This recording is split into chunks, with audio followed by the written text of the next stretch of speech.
தமிழகத்தை உலுக்கிக் கொண்டிருக்கிற போதைப் பொருள் சம்பந்தமான ஆழமான நபர்களுடைய ஈடுபாட்டை மற்றும் சட்டவிரோத பண பரிமாற்றத்தை காவல்துறையும் அமலாக்கத்துறையும் தீவிர விசாரணையின் மூலம் பொதுமக்களுக்கு தெரிவிக்க வேண்டியது அவர்கள் கடமையாக இருக்கிறது என்பதை நான் சுட்டிக்காட்ட விரும்புகிறேன்.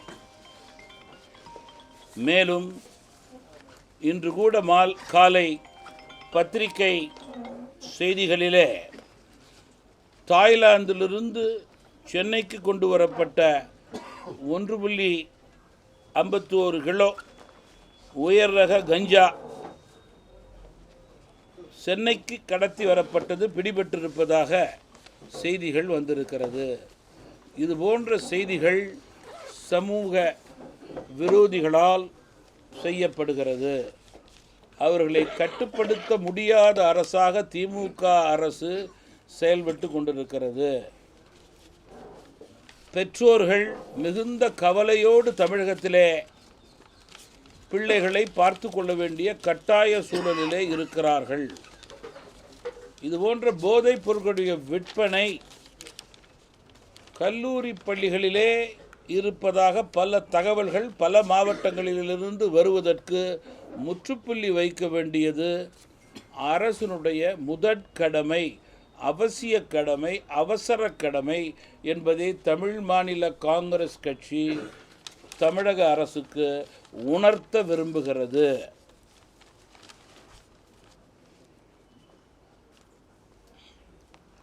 இன்றைக்கு பல செய்திகள் தொலைக்காட்சியிலே வருகிறது. சட்டவிரோத பரிமாற்றம் தொடர்பான அமலாக்கத்துறை பற்றி அவருடைய பணிகள் குறித்து செய்திகள் வருகிறது. தமாகவை பொறுத்தவரையிலே இது அரசியலுக்கு அப்பாற்பட்டது. துறையினுடைய பணியை அவர்கள் முறையே சரியே செய்ய வேண்டியது அவர்களுடைய கடமை. மேலும் தேர்தல் நேரங்களிலே எதிர்க்கட்சிகள் இதனை அரசியலாக்க நினைத்தால் மக்கள் அதை ஏற்றுக்கொள்ள தயாராக இல்லை. இந்தியாவினுடைய இந்தி கூட்டணியினுடைய உச்சக்கட்ட முரண்பாடு நேற்று மேற்கு வங்கத்திலே அதனுடைய முதல்வர் தன்னுடைய கட்சிக்கு மட்டுமே 42 தொகுதியும் அறிவித்ததன் மூலம் வெளிச்சத்திற்கு வந்திருக்கிறது என்பதை தெரிவிக்க விரும்புகிறேன். தலைமையில்லாத கூட்டணியாக இந்தி கூட்டணி மக்களை ஏமாற்ற நினைக்கிறார்கள். மக்கள் ஒருபோதும் ஏமாற தயாராக இல்லை என்பதை நான் குறிப்பிட விரும்புகிறேன்.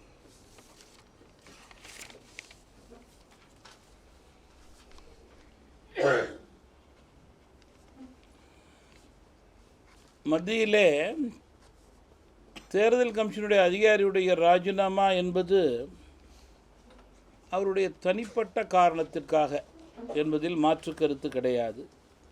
எதிர்கட்சிகளை பொறுத்தவரையிலே வாக்கு வங்கி அரசியலுக்காக இதை பயன்படுத்தி கொள்ள நினைத்தால் அது எடுபடாது என்பது எங்களுடைய கருத்தாக இருக்கிறது.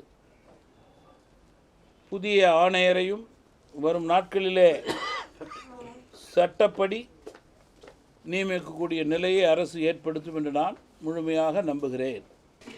நேற்றைய தினம் பாஜகவோடு முன்னாள் முதல்வர் மரியாதைக்குரிய திரு OPS அவர்கள் பேச்சுவார்த்தை நடத்தியிருப்பது கூட்டணிக்கு பலமே என்று தமாக கருதுகிறது. இந்திய கூட்டணியிலிருந்து ஜார்க்கண்டிலிருந்து இந்திய கம்யூனிஸ்ட் கட்சி சரியாக நிற்பதாக அறிவித்திருப்பது மற்றும் ஒரு முரண்பாட்டிற்கு எடுத்துக்காட்டு என்று நான் குறிப்பிட விரும்புகிறேன். கேள்வி கேட்டால் இனிமேல் நான் சொல்கிறேன். இது சொல்கிறேன்.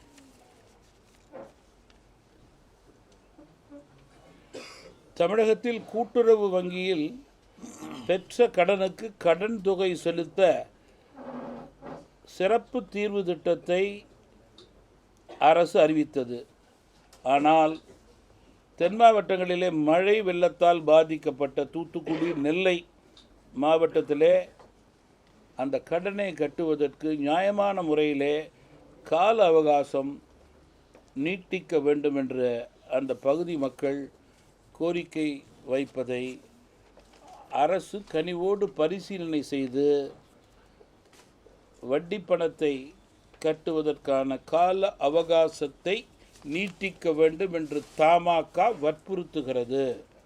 பாதகம் செய்பவரை கண்டால் நாம் பயங்கொள்ளலாகாது பாப்பா, மோதி மிதித்து விடு பாப்பா, அவர் முகத்தில் உமிழ்ந்து விடு பாப்பா. அண்மை செய்திகளை உடனுக்குடன் தெரிந்து கொள்ள இணைந்திருங்கள் இயம்நாடு தொலைக்காட்சியுடன்.